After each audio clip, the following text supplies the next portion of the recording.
ఈ రోజు మేము చేసింది పెద్ద సాహసం అనే చెప్పాలి.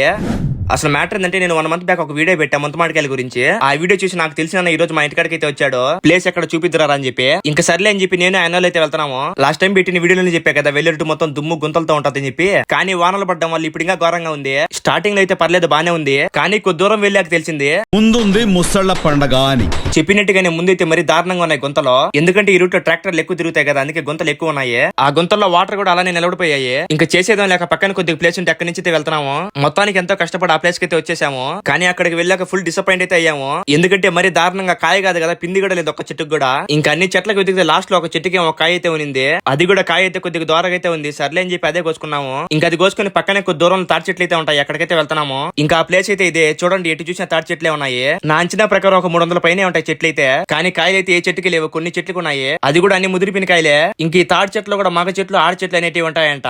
నాకు కూడా ఇప్పుడే తెలిసింది. వాటిలో ఆడ చెట్టుకే కాయలు కాస్తాయంట, మగ చెట్టు కాయవంట. మీరు ఎంతమందికి ఈ విషయం తెలుసు కామెంట్ అయితే చేసేయండి. ఇంకా మేమైతే అక్కడి నుంచి ఇంటికి అయితే వెళ్ళిపోయాము. సరే మామ, అయితే ఇంకా నెక్స్ట్ వీడియోలో కలుసుకుందాం. బాయ్. వెళ్లే ముందు సబ్స్క్రైబ్ అంటే ఫాలో చేసుకోండి మామ.